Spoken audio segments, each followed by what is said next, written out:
Paz e graça para você ligado nessa emissora. É hora de começarmos a edição especial do seu programa de reflexão, entrevistas e debates.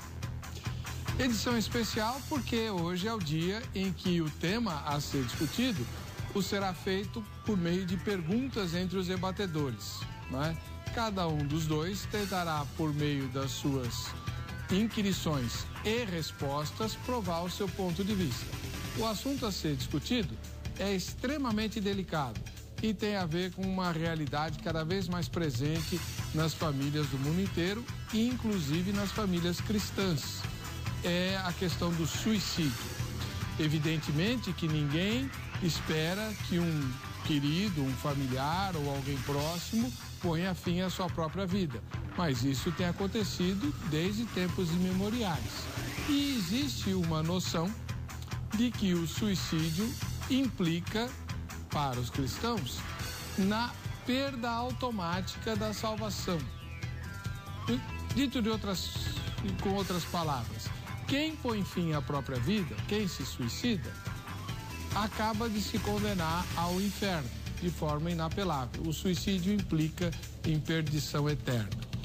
Um dos exemplos citados para isso é o próprio Judas, o traidor do Senhor Jesus Cristo. Agora, como eu disse, a realidade trágica do suicídio é cada vez mais presente no mundo contemporâneo, incluindo famílias cristãs. E os familiares de quem pôs fim à própria vida é quem sofre, né? Com a indefinição, muitas vezes, ou com a resistência a crer que aquela pessoa que se matou está irremediavelmente no inferno. Será que as Escrituras Sagradas trazem luz a respeito de um tema tão difícil e tão delicado, tão controvertido? Será que, segundo as Escrituras, o suicida ou o suicídio implica necessariamente na perda de salvação? Nós vamos aproveitar o formato do Vejam Só especial, esse que eu descrevi com perguntas e respostas, e analisar a posição dos dois homens de Deus, dois pastores tementes à palavra, que confiam na inspiração das Escrituras Sagradas, que têm compromisso com o rebanho, né? com famílias. Vamos ouvir o que eles têm a dizer. Um vai dizer que sim, outro dirá que não, e você, ponderando todos os argumentos, terá farto material ao final do programa para formar a sua própria opinião, caso não a tenha. E se a tiver, poderá confirmá-la ou reformá-la.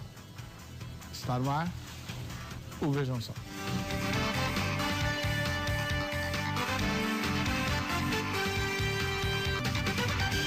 Muito bem.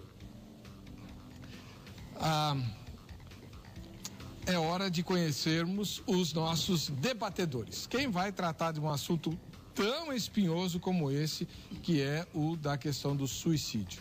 Será que o suicídio implica na condenação eterna de quem tira a própria vida?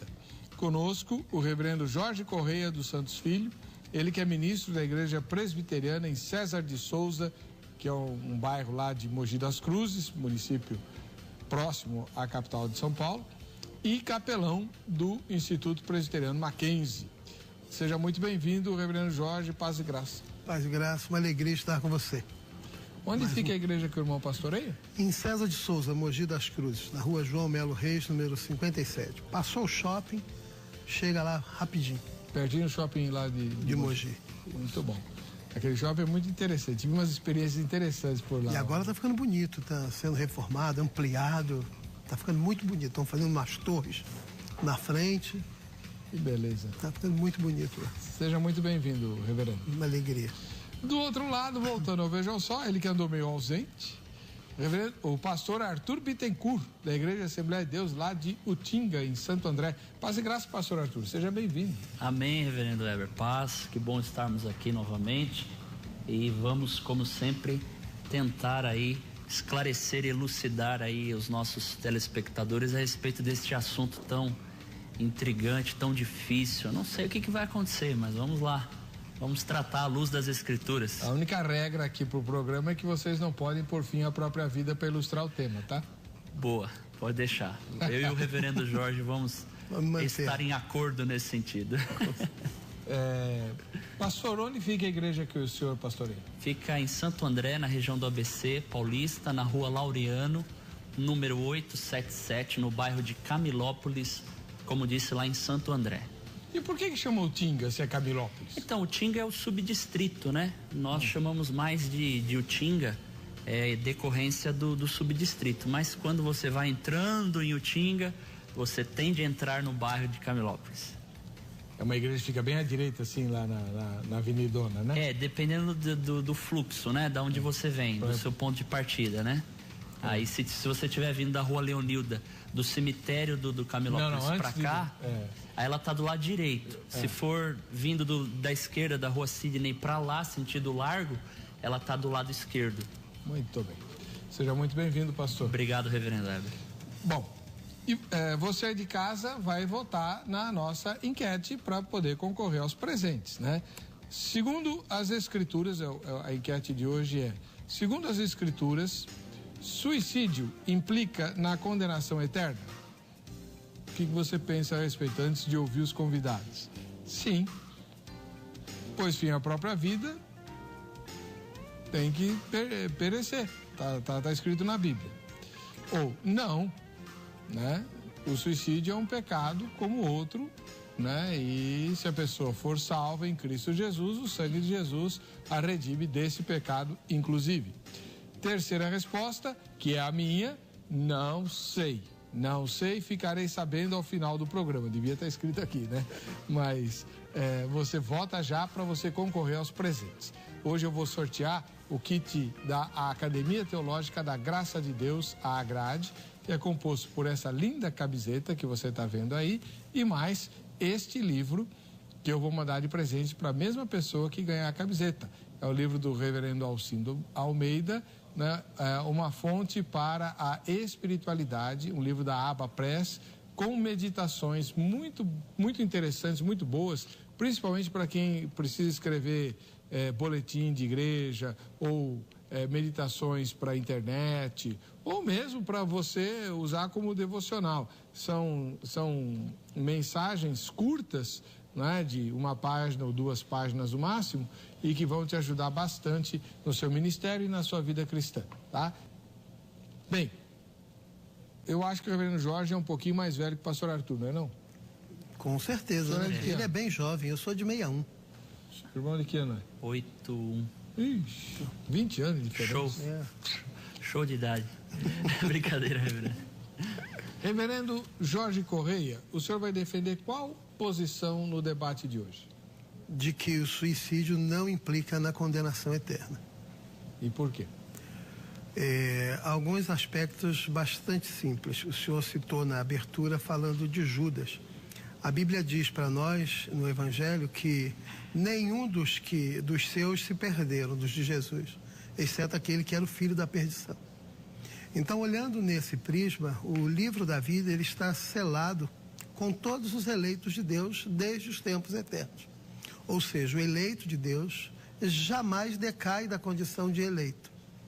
E o eleito de Deus, necessariamente, enquanto aqui, é recebido no seio do Senhor, porque a Bíblia também nos promete de que não somos nós quem aceitamos a Cristo. Isso é uma doutrina do arminianismo.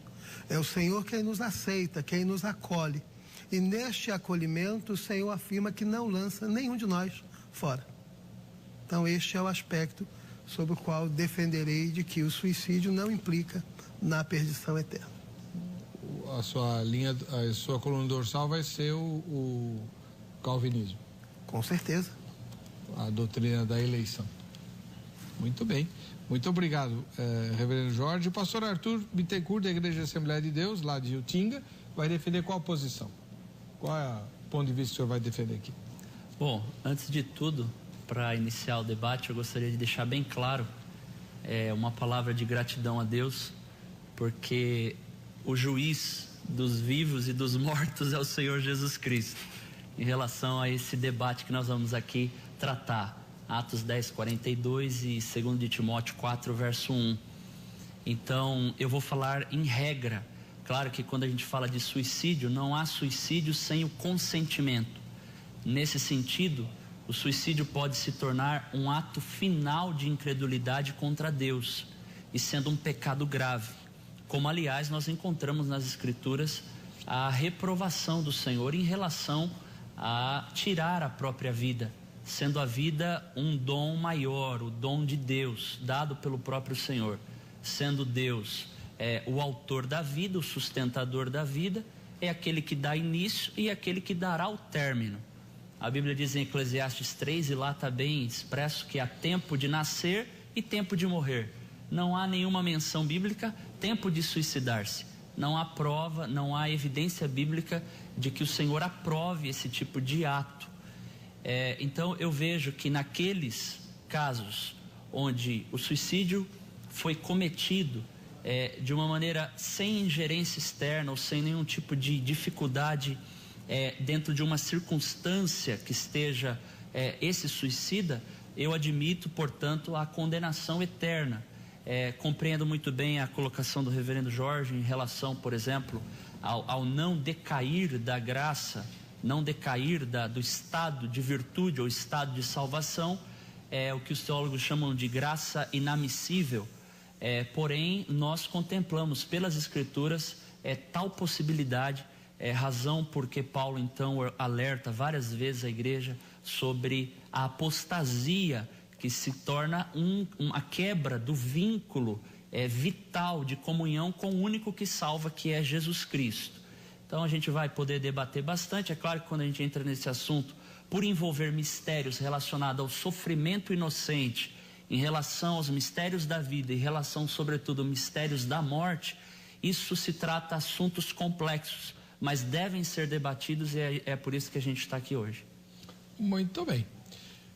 Como você sabe, ou se você está sintonizando, vejam só, especial pela primeira vez hoje, existem regras que tornam esse debate um pouquinho diferente daquele que a gente faz todo dia. A partir do próximo bloco, né, eles vão fazer pergunta. Um vai fazer pergunta para o outro, e quem for responder tem 3 minutos para a resposta, e quem fez a pergunta tem mais 3 minutos para comentar a resposta dada. Aí troca os seus papéis, né? E assim até o final do programa. Então você vai ouvir inquirições mútuas, respostas, comentários. Terá ao final do programa, como eu disse na abertura, farto material para ou reafirmar o que você já pensa, ou mudar o que você pensava, e principalmente para tirar suas dúvidas a respeito de um tema tão delicado. Sobretudo, o nosso respeito, né, e a nossa oração a todos os irmãos e irmãs que tiveram o dissabor de passar por uma experiência tão dramática como a de ver um parente, alguém querido, que tenha posto fim à sua própria vida. E é difícil encontrar, nesse momento, acolhimento e consolo, justamente por conta das dúvidas muito pesadas que residem sobre um tema como esse entre os cristãos. E o objetivo do tema de hoje é oferecer conforto e informação da palavra de Deus a respeito desse assunto, tá bom? Muito bem, esse é o programa Vejam Só, agradecendo o carinho da sua audiência e querendo te mandar presentes. Você precisa entrar no site do programa, votar na enquete para que você possa concorrer aos presentes. Vejam só.com.br é o site, e você tem outros caminhos para sugerir temas ou tecer críticas ao programa, né? Inclusive concorrendo a presentes, caso a sua sugestão seja pautada, sugestão de tema, sugestão de convidado. Nós estamos presentes no Facebook, Facebook/Programa Vejam Só, e também no Twitter, @Programa Vejam Só, tá bom? Pode usar os caminhos que você quiser. No site também tem lá um lugar lá para você fazer sugestão. Sua sugestão sendo acatada, você ganha um presente aqui da produção. Bem, o reverendo Jorge Correia dos Santos Filho, mais uma vez atendeu o nosso convite. Ele é ministro da Igreja Presbiteriana do Brasil, pastoreia lá em Mogi das Cruzes, lá no bairro de César de Souza, é capelão do Mackenzie, e vai fazer a primeira pergunta ao pastor Arthur Bittencourt, da Igreja Assembleia de Deus lá de Utinga. Pode fazer, reverendo. Antes, só uma situação. O pastor Arthur falou sobre inocência, queda de inocência. Na verdade, Adão perdeu por nós a inocência, colocou-nos todos na massa perdida que caminha para a morte. Desta massa que caminha para a morte, Deus escolheu alguns, é o que nós chamamos de predestinação. Então, estes a quem Deus predestinou são justamente aqueles a quem Ele elegeu, a quem Ele escolheu para viver eternamente. Então, eu gostaria de começar fazendo uma só pergunta simples, para começarmos a conversa. Se o pastor Arthur conhece a história do personagem Sansão da Escritura.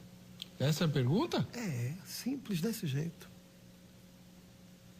O senhor tem 3 minutos para responder essa pergunta, pastor. 3 minutos? É. Então vamos lá, vamos tratar essa questão de Sansão.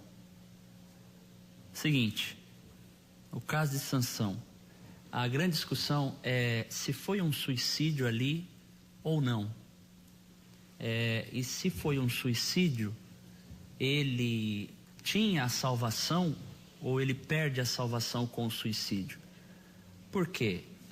Você pode entender que dentro da circunstância que cercava Sansão, na hora que ele ora a Deus, em Juízes 16, verso 26 a 30, ele faz uma oração: Senhor, eu quero me vingar pelos meus olhos dos meus inimigos. Então o rapaz coloca ele diante de 2 colunas e ali ele, perto delas, faz esta oração. E a Bíblia não diz que Deus responde à oração de Sansão, mas, por consequência, claro, ele retoma a sua força e destrói os seus inimigos, e com a destruição dos inimigos, perde a sua própria vida. Eu não consigo ver de modo inverso. Eu vejo que ele, ali, o tom do caso de Sansão é um tom de conquista sobre os inimigos. Eu não consigo enxergar um tom de suicídio que gera a consequência a morte de mais de 3 mil filisteus, incluindo homens e mulheres. E a Bíblia diz que Sansão matou mais gente na sua morte do que durante a sua própria vida. Então, para puxar um pouco para o programa, eu já me antecipo à pergunta do reverendo Jorge, dizendo que eu não compactuo da ideia de que ali no caso de Sansão seja um suicídio, mas sim uma baixa de guerra. Ele está numa circunstância de guerra e ele quer vencer os seus inimigos. Portanto, não vejo ali um cenário de suicídio. O fato é que ele morre, mas primeiro ele tem o alvo de matar os seus inimigos filisteus. Muito obrigado, pastor. O senhor tem 3 minutos para comentar, reverendo Jorge. Se entendermos, Heber e pastor Arthur, que o suicídio é atentar contra a própria vida, Sansão foi um jovem que nasceu debaixo de uma promessa de Deus, do nazireado, julgou a terra, fez todas essas coisas, e em algum momento, por enamorar-se de uma mulher não do seu povo, ele se entregou a alguns descaminhos, onde todo o intento era descobrir a razão da sua força, da sua grande força, e como tirar esta força dele. Até que, atendendo aos apelos da mulher amada, ele confessa e ela, então, rapa as suas tranças, o voto que foi feito pelo seu nascimento foi quebrado. E ele, então, é preso, tem os seus olhos vazados, e ele agora perde a sua condição e vai realizar trabalhos. E, mais do que isso, vai se tornar o escárnio do povo, vai se tornar alguém sobre quem o povo zomba. E zombando dele, zombava de Deus.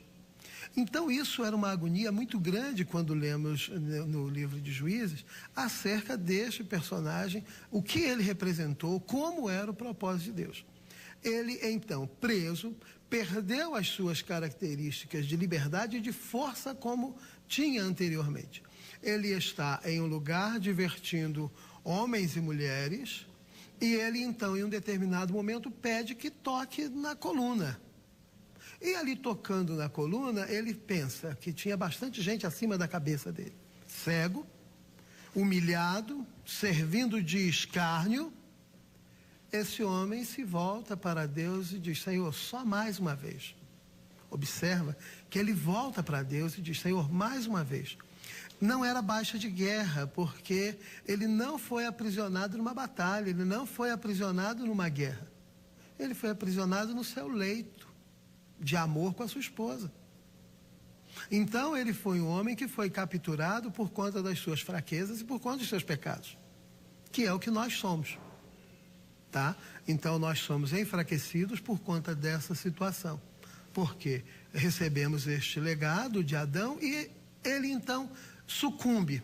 E ali naquele momento ele pede a Deus só mais uma vez. Não havia nenhuma possibilidade dele sair vivo, porque ele estava movendo a coluna de uma laje. E esta laje necessariamente cairia por cima dele. Não há nenhum outro pensamento, por mais benevolentes que sejamos, que ele não estava ali intentando contra a sua vida. Ele ia matar mais gente dos seus inimigos? Sim. Mas o intentar contra a sua vida era algo claro, tanto que ele ora e na certeza da sua oração de que ele vai morrer naquele momento, tá? Na morte daquelas pessoas, daquelas aproximadamente 3.000 pessoas que ali estavam. Então não dá, a menos que a gente mude a definição do que seja suicídio. Tá. Bem, o reverendo Jorge fez a primeira pergunta e comentou a resposta. Agora é o pastor Arthur que faz a pergunta. Pergunta, reverendo, é simples também. O irmão considera o suicídio como uma forma de homicídio ou de assassinato? É impossível aceitar nesse caminho, porque o homicídio seria atentar contra a própria vida. O suicídio seria atentar contra a própria vida. O homicídio seria atentar contra a vida de outrem. Então, nós precisamos definir essa situação. Suicídio é quando alguém atenta contra a sua própria vida, não lhe restando nenhum outro caminho a não ser a morte. Agora, Cazorla escreve bastante sobre suicídio e ele diz que o suicida, ele o faz num momento de grande desespero, de grande dor. É claro que Cazorla não tem a visão cristã, ele tem a visão apenas profissional daqueles terapeutas que assistem pessoas. Mas se nós olharmos para o lado do cristianismo, nós vamos encontrar aquelas pessoas que estão numa angústia tremenda, que tenham cometido pecados e tenham se sentido extremamente culpados por aquilo, vivendo uma angústia, uma instabilidade. Eles podem intentar contra a sua vida na expectativa de cumprir o que Cazorla diz, que é encontrar um cenário melhor do outro lado. Então, o suicídio é a expectativa do angustiado do lado de cá, é encontrar um cenário menos trágico do que o que ele vive do lado de lá. Então, não dá para tratar como igual homicídio e suicídio.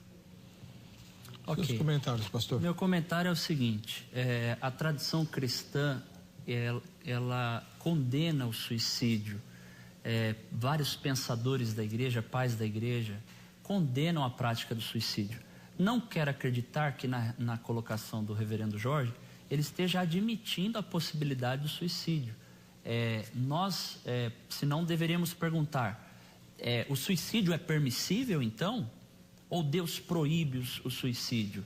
E onde que isso está evidenciado no texto bíblico?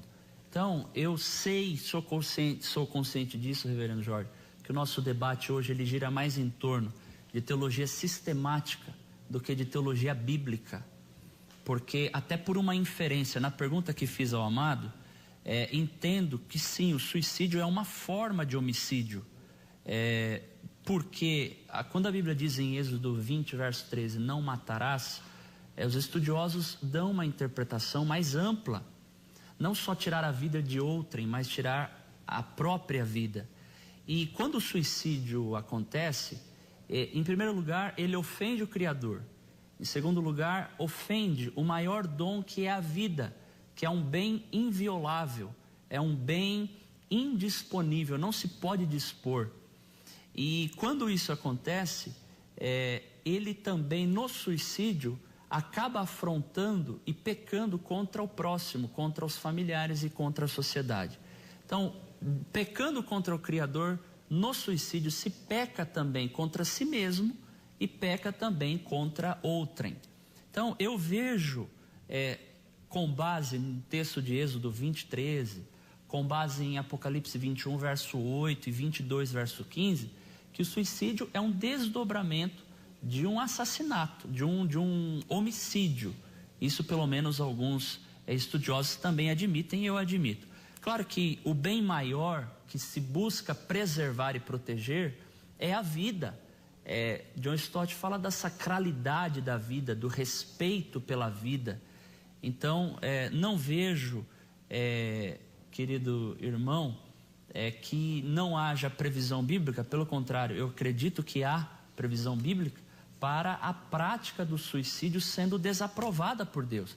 Aliás, todos os suicídios, reverendo Heber e reverendo Jorge, todos os suicídios mencionados na Bíblia sempre têm um tom negativo. Não há nenhum tom positivo. Então, não consigo imaginar em outro texto, a não ser nesses que li, a possibilidade, ou melhor, a proibição divina para não prática do suicídio. Então, se Deus proíbe, por que é que ele aceitaria que alguém, como suicida, chegasse à salvação? Como? Tenho dificuldade de aceitar. Se torna um pecado grave, se torna um pecado que ofende a santidade de Deus. E a pergunta, então, que nós poderíamos fazer, ou que fariam para nós então, o pecado do suicídio, ele é um pecado imperdoável? Vamos deixar aí para a próxima questão que já... Você está jogando para o lado dele, irmão. Então, eu quero ver. Bom, ambos fizeram a primeira pergunta, ambos comentaram. Agora vamos para a segunda rodada. O reverendo Jorge tem a palavra para a sua segunda pergunta. Reverendo Heber, pastor Arthur, nós, longe de qualquer pensamento ou na maior fraqueza que algum teólogo possa ter, nós não incentivaríamos e nem diríamos que os crentes deveriam buscar o suicídio. Mas ele é uma realidade que nós temos observado e temos visto a história relatar para nós de algumas pessoas que tinham uma vida e de repente experimentaram o suicídio. Eu mesmo fui pastor de algumas pessoas que sofriam e algumas delas intentaram e outras conseguiram suicidar-se. Eu não sou alguém que vou dizer que o suicídio é algo aceitável que nós vamos estimular. Pelo contrário, o suicídio é algo que nós vamos combater, porque João 10 diz que Jesus veio para que tenhamos vida e a tenhamos em abundância. Mas agora voltando em Sansão, porque é um personagem que eu quero que a gente pense um pouco nele. Deus fez uma escolha sobre este homem, determinou a ele nos seus decretos, nos seus planos, nos seus projetos e permitiu que esse homem experimentasse o aprisionamento, como muitas vezes nós experimentamos. Se nós olharmos a história de Oséias, que Deus manda que ele se case com uma prostituta, se nós olharmos a história da Escritura, quantas vezes o povo de Deus caiu cativo em mão de ímpios, quantos reis ímpios Deus usou para disciplinar a Israel. Então, essa é o fulcro, o foco da pergunta que eu vou fazer. Deus revogou a escolha e o voto que fez quando permitiu o nascimento de Sansão, que era uma mãe estéril, e Deus fez tudo isso e permitiu que naquele momento ele humilhasse os filisteus, o inimigo do povo de Deus, com a sua própria morte, onde ele buscou a sua morte, fazendo aquilo. Deus revogou a sua escolha? Ok. Bom, essa resposta está em Juízes 13, entre Juízes 13 e 16. O voto do nazireado de Sansão era bem específico, para que ele fosse sacerdote, até ministro, até a sua morte. Com a quebra do voto, ele quebra, por sua livre escolha, um intento original de Deus. Não se trata ali da questão salvífica. Não vejo nos contornos da pergunta uma questão salvífica. Como disse, a nossa palavra, ela é limitada em relação à salvação.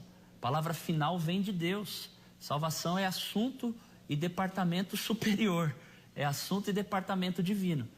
Então, no caso de Sansão, a única base que alguns advogam, os teólogos advogam, seria a ocorrência do nome dele lá em Hebreus, capítulo 11, verso 32, na galeria dos heróis da fé. Lembrando que os que estão ali por atos heróicos como resultado de uma fé dinâmica e operosa. Ali não é lista de salvação, ali não é lista categórica, porque senão a ausência, por exemplo, do nome de Salomão na lista dos heróis da fé, e foi um homem de grande importância e relevância em Israel e na monarquia, o segundo ou terceiro monarca de Israel que reinou durante 40 anos, implicaria na minha conclusão, que seria errônea, de que ele não era um salvo. Então, é temerária, é um terreno escorregadio, claro. O fato é que a gente vê algumas evidências na Bíblia de pessoas que se suicidaram, que tiveram uma razão. Vamos lá, Abimeleque, Juízes 9, versos 53 e 54. Ele foi ferido mortalmente, ele queria que alguém o matasse. Por quê? Por causa da vergonha, da humilhação que ele ia passar, porque uma mulher jogou uma pedra sobre a cabeça dele, sobre o crânio dele. Então, ele faz ali um suicídio em decorrência de uma vergonha. Saul, de igual modo, 1 de Samuel 31, verso 3 a 5.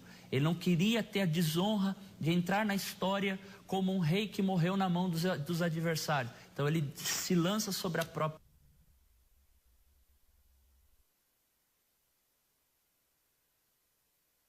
espada.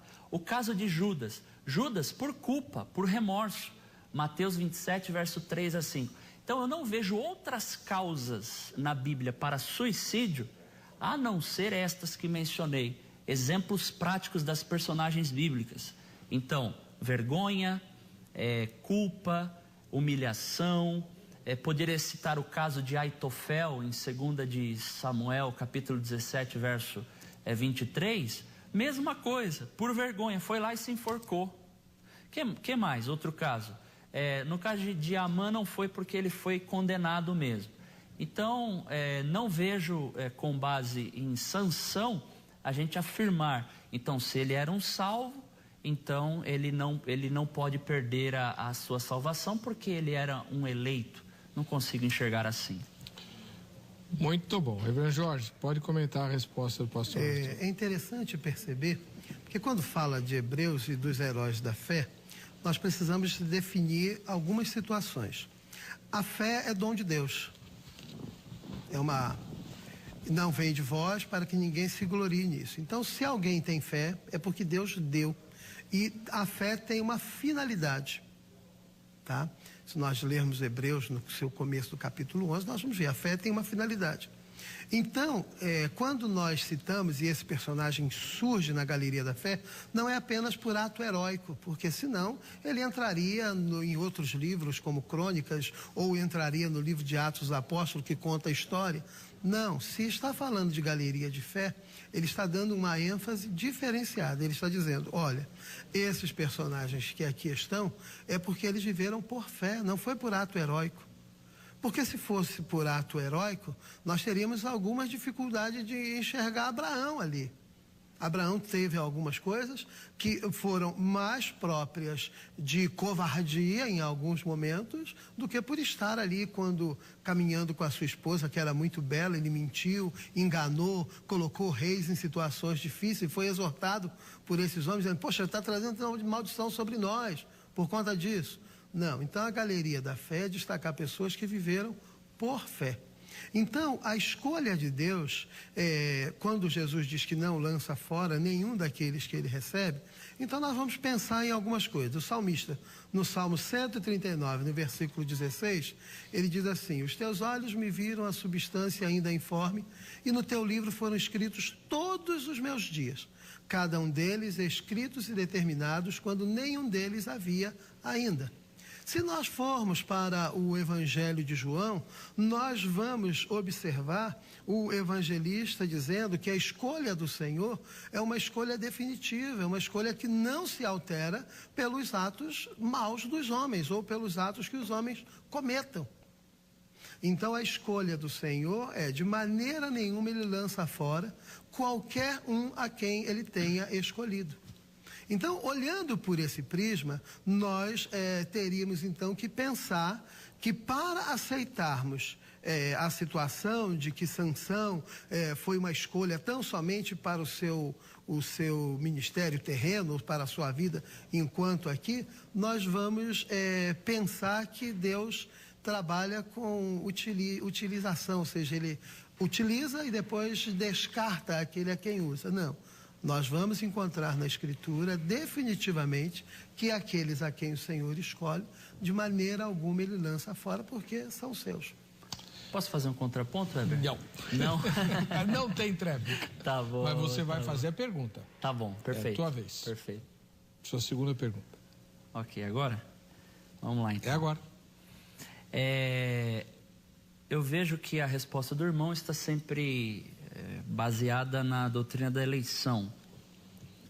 Se os eleitos, então, consequentemente, chegarão de maneira garantida à salvação e à eternidade, sem nenhum tipo de intercorrência que implique na perda da salvação, quando se trata do assunto de suicídio, e se Deus, ele é minucioso, como nós acreditamos que ele é soberano, que ele tem conhecimento, a onibenevolência dele, a onissapiência, sua onipresença, onisciência, nós sabemos disso. Mas isso implica que Deus faz com que todas as ações dos homens fossem ou são geradas por ele? Não significaria, se isso for verdade, não significaria dizer que Deus então chega a ser a consequência natural e óbvia, é que Deus se torna então o autor do pecado e o autor do mal? Ele preordenaria o pecado? No caso, por exemplo, de um suicida? E no caso de um holocausto, de um genocídio, Deus está ali por trás? Então, se eu entendi bem a colocação do irmão, os que não são eleitos são direcionados por Deus para que ajam de forma contrária ao que ele mesmo estabelece na Bíblia, chamando de pecado. Essa pergunta que eu faço ao irmão. E o irmão quer que ele responda isso em 3 minutos? Fica à vontade.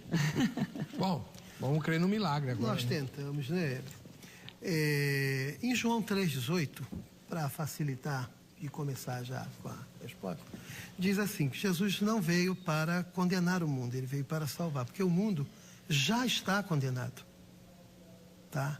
Então observa que quem crê em Cristo não será julgado, é o que está lá em João 3,18, e quem não crê já está condenado, tá? Então quando a Escritura diz isso para nós, ela está dizendo de forma última que Deus já tem todas as coisas decretadas. Deus não se faz autor e realizador do meu pecado. É aí um dos princípios que nós resgatamos da reforma do século XVI, que traz para nós à luz a questão da responsabilidade humana. Lá no Éden, Deus ordenou ao homem que não deveria comer da árvore do conhecimento do bem e do mal, porque no dia que comesse, ele morreria. E o homem comeu e, consequentemente, ele herdou a morte. E agora, este é o direito que todos nós herdamos de Adão. Paulo vai falar isso claramente, dizendo que por um homem entrou o pecado no mundo e com o pecado veio a morte e a condenação de todos. E por Cristo veio a graça e veio a salvação de quem? Daqueles a quem Deus escolheu. Então, o que acontece? Nós não podemos intentar e dizer Deus é o autor, Deus fez ou Deus estabeleceu. Não, Deus estabeleceu a ordem, por isso que só é pecado, porque existe a lei. A lei diz o que é pecado, então agora a lei, todas essas coisas são lançadas à luz da lei e vira pecado. Então não é porque Deus fez, Deus não é responsabilizado pelos meus atos. O que Deus fez graciosamente comigo é me escolhendo e fazendo com que eu, a despeito de quem sou, receba da sua graça e viva sob a égide do seu cuidado. Então, pensando por esse caminho, eu não tenho a liberdade, ainda mais baseado no texto de João, que destaquei agora para a nossa reflexão. Aí, para pensarmos e lhe dar até mais argumento para o seu comentário, nós vamos encontrar alguns personagens muito interessantes na Bíblia que vão trazer alguma luz para a gente, para que nós pensemos nessa situação de personagens que pediram a sua própria morte. personagens que estavam numa angústia e disseram, melhor me era morrer. Elias, que caminhou a ermo, distanciando-se porque deu crédito à voz de uma mulher e se esqueceu de como Deus o usara grandemente matando os profetas. Um outro personagem é Jonas, que procura fugir de Deus porque ele achava que Deus era misericordioso. Se ele pregasse em Nínive, as pessoas se converteriam, e quando acontece, ele deseja a morte. Deus o confronta dizendo, você deseja a sua morte, desejava a morte daquele povo e queria que eu preservasse essa árvore aí que você nem teve trabalho. E um outro personagem que vai falar para nós em algum momento de não amar a sua própria vida ou deixar-se gastar em benefício daqueles outros do Senhor, que é o próprio apóstolo Paulo. Muito bom. Pastor Arthur. A resposta do reverendo Jorge, ela cai na chamada dupla predestinação. Se eu interpreto adequadamente do ponto de vista teológico, o reverendo Jorge deve ser supralapsariano. É só uma conversa mais acadêmica, que eu já tratei aqui em outros debates. Mas o fato é que as escrituras, em nenhum lugar delas, você vai encontrar que Deus predestinou pessoas para o inferno. O fato é que há uma presciência de Deus. Há uma presciência. E quando se fala em livro da vida, como por exemplo, se não me foge a referência bíblica, Apocalipse 13, verso de número 17, os nomes que não estão escritos ali no livro da vida, não significa que Deus determinou que não estivesse. Tudo que é bom vem de Deus. Tudo que é mal é do próprio homem. Pela doutrina da depravação total, que nós arminianos clássicos também defendemos, e vale dizer, e aproveito aqui a audiência para dizer que o arminianismo clássico também é uma teologia reformada, do reformador holandês. Seria um descaso com todos os historiadores negar a realidade de uma teologia reformada por parte dos holandeses, valdenses e por aí vai. Faz parte também do legado histórico reformado a presença de um arminianismo clássico, não este vulgar que a gente vê por aí, que nem nós aceitamos e admitimos. Mas veja, dessa ideia, portanto, de que Deus escolhe só alguns, eu não vejo assim nas escrituras. Por exemplo, Romanos 5, verso 18, diz, consequentemente, assim como uma só transgressão resultou na condenação de todos os homens, assim também um só ato de justiça resultou na justificação que traz vida a todos os homens. Mas de acordo com o calvinismo não é assim. De acordo com o calvinismo a transgressão resulta em condenação de todos os homens, mas porque Deus escolheu só alguns, então só alguns são justificados. Não vejo assim desta forma com base em Romanos 5,18. Não posso acreditar que os efeitos da queda, que os efeitos de Adão, sejam mais devastadores do que os benefícios da cruz e do senhorio de Cristo na vida de quem acolhe o senhorio de Cristo. Mas por si só, por um livre-arbítrio vulgar, não. Por uma graça que vem precedente, por uma graça chamada preveniente, que toca o coração do pecador, porque Deus vem sempre na frente quando o assunto é salvação. É sempre Deus na frente, com o evangelho, com a pregação, o que há uma resposta humana. Concordo com o reverendo Jorge em relação à responsabilidade humana. Daí porque o homem deve responder ao toque da graça. E aí entram outras questões que o reverendo Jorge sabe muito bem, que a gente não tem tempo aqui para tratá-las. Tá bom. Nós vamos para o último bloco, já, logo depois do intervalo, não sai daí. Muito bem, estamos de volta com o programa Vejam Só, edição especial, hoje discutindo se o suicídio implica na condenação eterna de quem tira a própria vida. Quem está conosco é o reverendo Jorge Corrêa dos Santos Filho, ministro da Igreja Presbiteriana do Brasil, capelão do Mackenzie e pastor da igreja lá em César de Souza, no município de Mogi das Cruzes. E o pastor Arthur Bittencourt, ministro da Igreja Assembleia de Deus, Tiotinga. Lá é ministério... Madureira. Né? Bom, Ambos já fizeram 2 perguntas, cada um, que foram devidamente comentadas, e então o reverendo Jorge terá agora a oportunidade de fazer sua terceira pergunta, provavelmente a última do programa, que o senhor vai fazer. É sério, o tempo está acabando. Vamos aproveitar, estender o tempo, o assunto requer. O pastor Arthur, ele falou que eu creio em dupla predestinação. Não, eu não creio em dupla predestinação. Eu creio numa só predestinação que está lá na carta que Paulo escreve em Éfeso, que Deus nos predestinou em Cristo. O homem é condenado pelo pecado de Adão, ou seja, todo o gênero humano é caído, é absurda e absolutamente depravado na queda de Adão, e todos nós recebemos essa herança. Então Deus não predestinou o homem para o inferno. Quem levou o homem para o inferno e para a morte foi o pecado que o nosso pai Adão nos legou. E é isso que Paulo fala muito claramente em Romanos, tá? Em Cristo, aqueles a quem Deus escolheu, a quem Deus predestinou, Deus então chama e Deus habilita para o seu serviço. A predestinação de Deus é para a salvação. Não há predestinação de Deus para o inferno. Ao contrário, houve a exortação de Deus a Adão de que não comesse do fruto da árvore do conhecimento do bem e do mal, porque isso implicaria em morte. Então observa que não há dupla predestinação, só há uma predestinação. É a predestinação para a vida. E os predestinados para a vida, estes vão gozar a vida que o Senhor dá em todo o tempo. Não há absolutamente nenhuma possibilidade de alguém cair dessa situação, dessa eleição. Já que o Weber me premiu dizendo que é a minha última pergunta, eu vou ter que caminhar no sentido de pensar da seguinte forma. A Bíblia diz que só há o pecado que Deus não perdoa, que é a blasfêmia contra o Espírito Santo.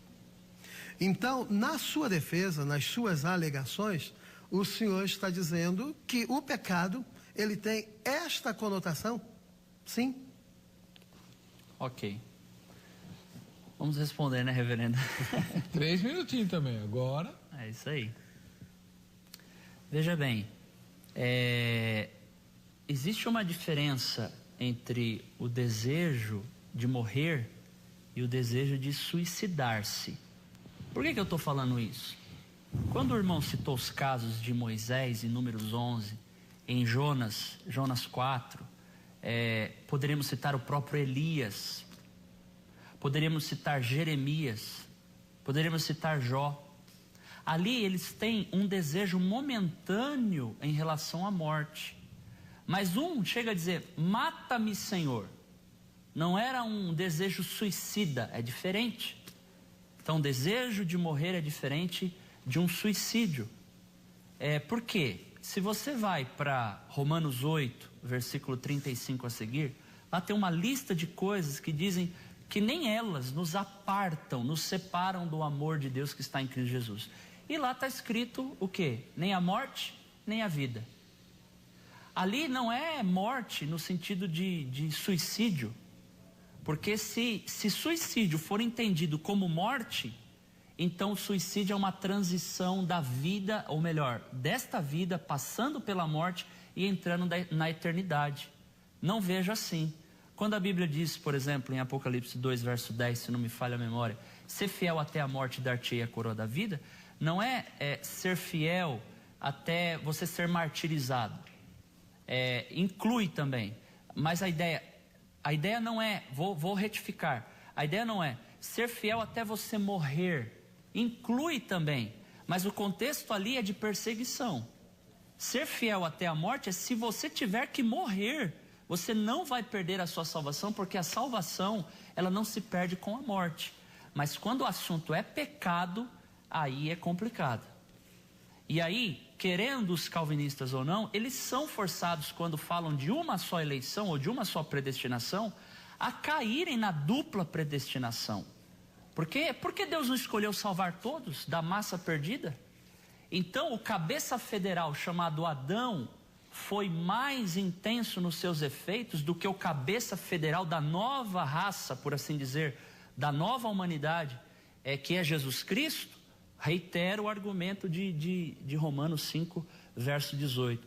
Não concordo com essa ideia. Veja, nós não pregamos os arminianos clássicos não pregam qualquer graça banal.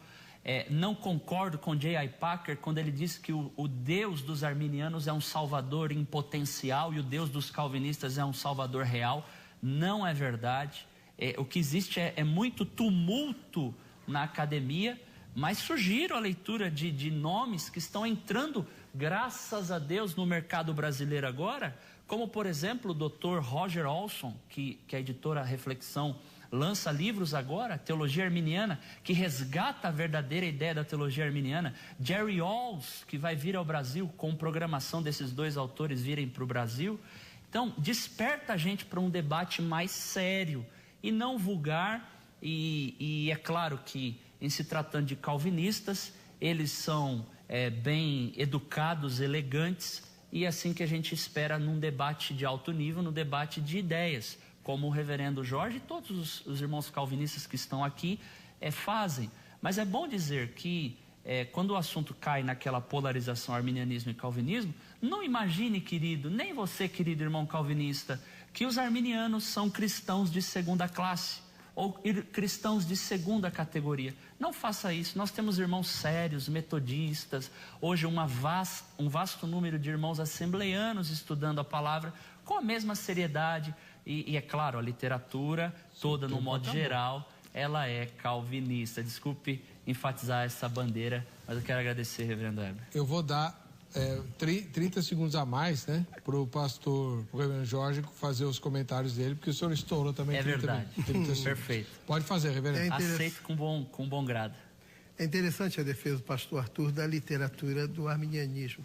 Mas nós temos documentos bastante interessantes, que são os cânones de Dort, que são respostas do calvinismo ao arminianismo, do qual não há nenhuma interesse em dizer que há segunda categoria ou menosprezo, mas responder teologicamente a alguns pontos que os arminianos defendem, que sofrem de sustentação na Escritura. Então, é interessante conhecer isso daí. Os cânones de Dort são livros que estão aí nas nossas editoras, estão livros na internet para que se copie, além de algumas outras boas fundamentações, como o livro do Spencer, da Tulip.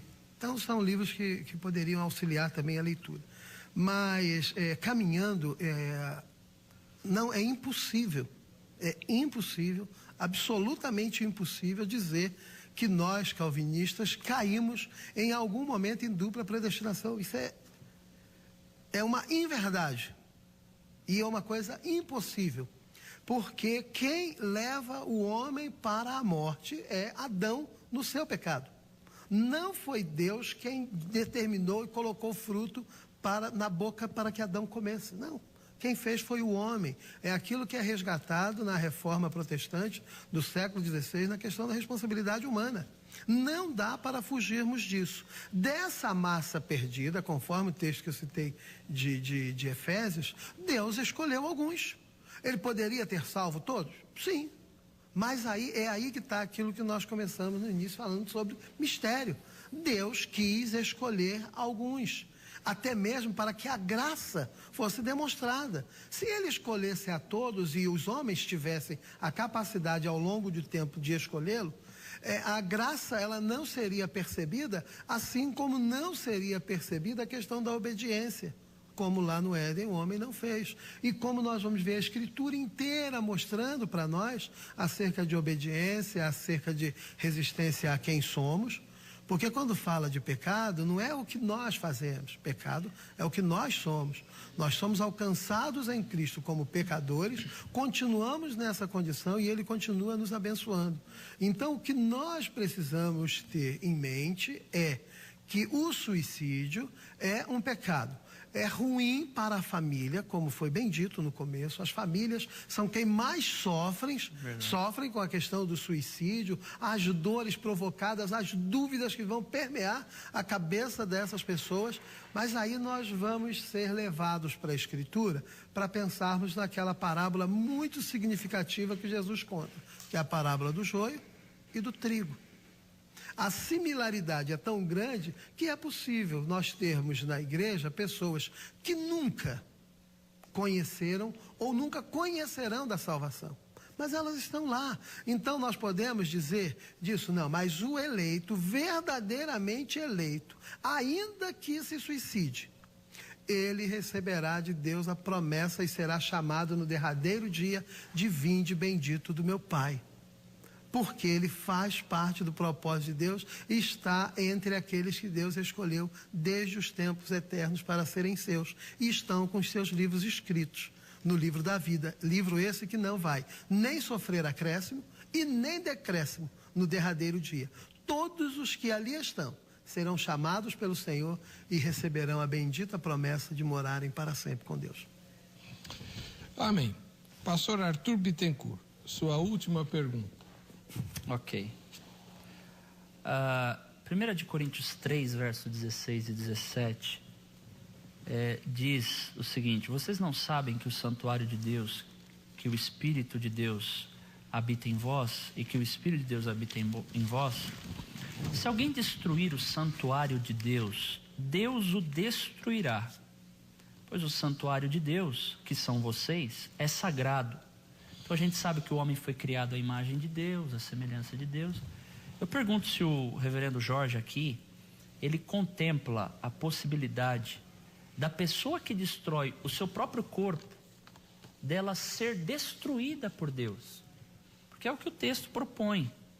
E se ele concorda com Agostinho também, usar aqui um eco, quero usar também um lastro histórico, para a gente ver o que os outros irmãos antes de nós também falaram a respeito desse assunto. Se ele concorda com Agostinho e Tomás de Aquino, que o suicídio era condenado sob qualquer circunstância.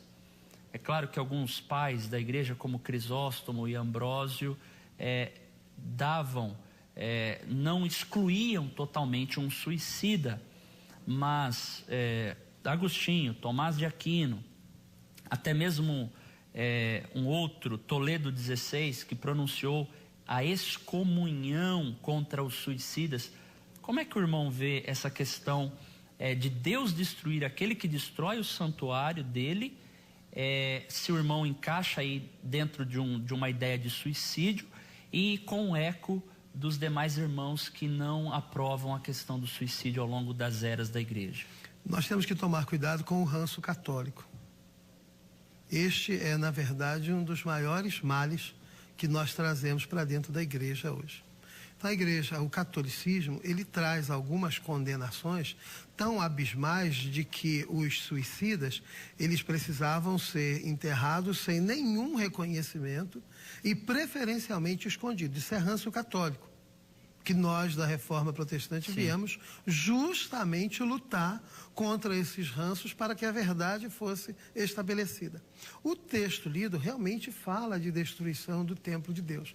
Mas aí nós vamos precisar pensar em Filipenses capítulo 2, no versículo 30, quando Paulo está falando à igreja, ele está falando assim: olha, é muito bom estarmos aqui, mas o próprio Epafrodito já pensou até mesmo em abrir mão da sua vida em favor de vocês. Então observa que abrir mão da própria vida está muito próximo do tema do que seja suicídio. Quando Lucas escreve de quem não puder negar a sua própria vida em favor do Senhor, observa que eu, em nome do meu temor a Deus, eu não posso furtar-me de enfrentar qualquer que seja o desafio, ainda que oferecendo a minha vida para enfrentar os desafios e ter a minha vida ceifada. Observa que os meus inimigos não precisaram me procurar para me tirar a vida. Eu me ofereci em nome da defesa da fé e da defesa do meu Senhor. Então nós temos que tomar cuidado quando falamos da defesa do santuário do Senhor, porque nós precisamos estabelecer quais são estas bases. O suicídio é algo terrível, como já dissemos. O suicídio é algo doloroso. Nenhum cristão, absurdamente nenhum, terá coragem de dizer: olha, suicide-se tranquilo que você vai para o céu. Não. Ninguém vai ter coragem de dizer isso. Mas o que nós temos que dizer para o eleito de Deus é: não há o que separe. No texto de Paulo que o senhor citou, de Romanos, não há quem possa nos separar do amor de Deus. Não há quem possa nos arrebatar das suas mãos, nem mesmo a morte. E quando ele está falando de morte, nós podemos entender porque o suicídio é, a final consequência dele é a morte. Então, nada pode nos separar, nada pode nos arrebatar das mãos do Senhor. Então, é essa a certeza que nós, calvinistas, asseveramos a toda e qualquer pessoa à luz da Escritura. É que a eleição nunca se perde. A eleição vai culminar necessariamente com a conversão. E o eleito convertido, este gozará para sempre da presença do Senhor. Não importa em que circunstância tenha morrido. Porque se olharmos o livro do Apocalipse, ele vai dizer que o mar deu os seus mortos. Onde houver mortos, eles serão chamados pelo Senhor. Não diz em que condições eles tenham morrido. Desde que tenham morrido em Cristo, serão chamados pelo Senhor. Seus comentários, pastor. É claro que o suicídio não deve jamais ser encarado como uma morte normal. Vejo mais clareza bíblica para se pensar num suicídio, portanto, algo que condene realmente a pessoa à perdição eterna, porque não vejo exemplos. Por exemplo, hoje o estudo, a medicina, por assim dizer, ela vê algumas causas que levam ao suicídio. É bom que se diga que o suicídio é a 10ª causa de morte em todo o mundo. Dentro do assunto de suicídio, 15% das pessoas morrem por depressão. Essa é uma causa que leva ao ato de suicídio. Dentre outras, eu não vejo na Bíblia, por exemplo, depressão. No caso de depressão, a Bíblia fala que Jesus ele sofreu uma tristeza mortal no Getsemane e jamais ele pensou em suicídio. Mesmo porque depressão, seja ela emocional ou patológica, nós entendemos como um processo. A gente não entende como simplesmente a tristeza ou a angústia mortal. Então, eu acho complicado pela Escritura você falar de uma possível salvação para alguém que comete um pecado, e não quero desmerecer a expiação de Cristo com isso, não quero. Eu só quero deixar claro que a pessoa que comete esse tipo de atitude, ela está infringindo o mandamento bíblico. E não cabe a gente, claro, por exemplo, eu poderia citar aqui um calvinista, eu vinha no caminho citando, William Cowper, um escritor, um compositor, ele sofria depressões profundas. Um amigo dele, se não me engano, John Newton, tinha que ir lá ministrá-lo, aconselhá-lo, e ele pensou, ou pelo menos tentou 2 ou 3 vezes o suicídio. Eu não quero falar da circunstância que leva, mas eu não vejo na Bíblia causas como, por exemplo, transtorno bipolar, esquizofrenia, tantos termos que hoje a medicina trata como causa de suicídio, que a Bíblia nesse aspecto ela não contempla, mas não significa que ela não tenha uma palavra em relação ao suicídio. Ela é veementemente contra, ela proíbe, e Deus encara como um pecado. O que cabe a nós é eliminarmos as tendências suicidas das pessoas, apontando para elas o caminho do servilismo, da lei do amor. Quando você se presta a servir as outras pessoas, estas tendências suicidas, elas se esvaem, elas fogem, elas vão embora do seu coração, porque você está servindo outras pessoas. Você sai do centro, porque o suicídio que é um ato egoísta, é uma autodestruição, e os sociólogos chamam até de um autorrecolhimento, quando se tenta fugir de um dilema ou de um drama existencial. Muito bem, nosso tempo está acabando. Vou fazer uma pergunta para cada um, mas vocês só têm 1 minuto para responder. É uma pergunta bem simples, né? Reverendo Jorge Correia, a pessoa pode querer a salvação sem ser uma eleita? Quem não está na lista dos eleitos de Deus, só ele conhece, pode querer ser salvo e chega no último dia, está frustrado porque não estava na lista? Sim, por isso Jesus conta a parábola do joio e do trigo. A igreja ela tem que viver de tal forma, tanto é que se lermos Atos dos Apóstolos, nós vamos ver que a igreja crescia e contava com a simpatia de todo o povo. A igreja vivendo no propósito de santidade, ela vai atrair as pessoas à sua admiração. Não o desejar a expiação de Cristo, mas é algo que vai seduzir os olhos das pessoas. Então elas vão querer estar próximo da igreja. É só você observar, Hebe. Eu até comento às vezes na igreja que o mundo que nos odeia, conforme está escrito lá na oração sacerdotal de Jesus, é o mesmo mundo que chega para você, olha, pede na sua igreja para orarem por mim, intercede, eu estou com um irmão doente. Então, as pessoas gostam desse contato. Tanto é que eu vim lutando com isso há algum tempo, de as pessoas dizerem, eu sou um amigo do Evangelho. Não existe amigo do Evangelho. Ou você é servo do Senhor, ou você é inimigo do Senhor. Então, essa é a situação. Mas as pessoas desejam, porque a igreja é verdadeiramente uma expressão de anunciar, de transformar vidas, de oferecer graciosamente. Isso nós fazemos a todos. Pregamos o Evangelho para que todos ouçam. O nosso desejo é que todos os nossos amigos se sentissem agradados de ouvir o Evangelho, mesmo que eles nunca cheguem à salvação. Pastor Arthur Bittencourt, o senhor insistiu no fato de que o suicídio é um pecado e ele é mesmo, certo? Mas roubar, mentir, adulterar e matar também são pecados. Mas os mentirosos, ladrões, adúlteros e homicidas que se arrependem são salvos e vai ter um monte deles lá no céu. Por que que o suicídio não é perdoável?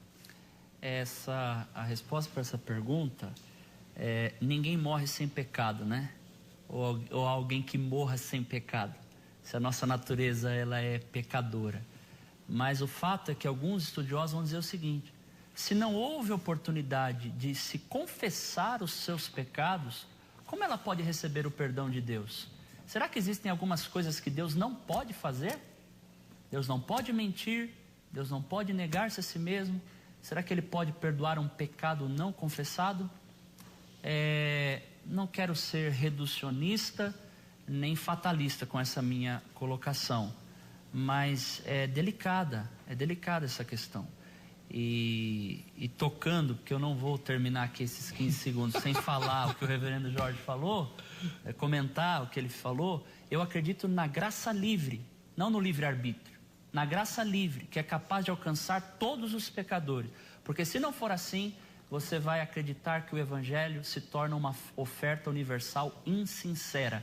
Porque você ouve a mensagem pregada, mas não tem como você responder e não tem como você ser salvo. Então, para terminar aí com uma chave arminiana. Então, os outros pecados, claro, as pessoas têm oportunidade. Qual que é a diferença do homicida e do suicida? O homicida, ele pode matar várias pessoas e ter o perdão. O suicida, ele só comete o pecado uma vez. Eu contemplo, pelas escrituras eu tenho dificuldade, ela é silente nesse aspecto. Mas eu vou terminar com minha primeira consideração do programa.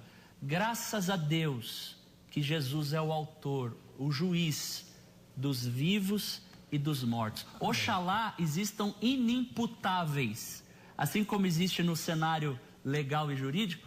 Oxalá existam estes casos de exceções, mas aqui eu trato a regra e eu preciso ser, nesse sentido, enfático para deixar a regra bem clara. Bom, o tempo acabou, o debate pode continuar com o reverendo Jorge, o pastor Arthur e você.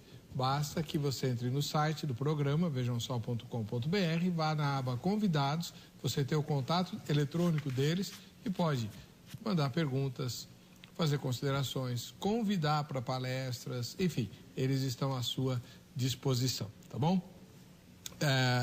Obrigado ao reverendo Jorge, ao pastor Arthur. Obrigado. Só diria o pastor Arthur que eu não resisto à tentação. Se o perdão dos meus pecados depender de eu confessar, para mim isso é salvação por obras. A graça de Deus me cobre desses pecados. Verdade. Então, bom, vamos lá. Vou responder na outra. Tá bom. Vou responder na tá próxima. Bom. Tá ótimo. Vamos ver quem vai ganhar o kit da grade. Quem que foi, hein? Carlos de São Cristóvão, em Sergipe. Parabéns, Carlos. Para você que fica com a gente, fica com essa emissora, a paz e a graça de Jesus. Nos veremos no próximo Vejam Só.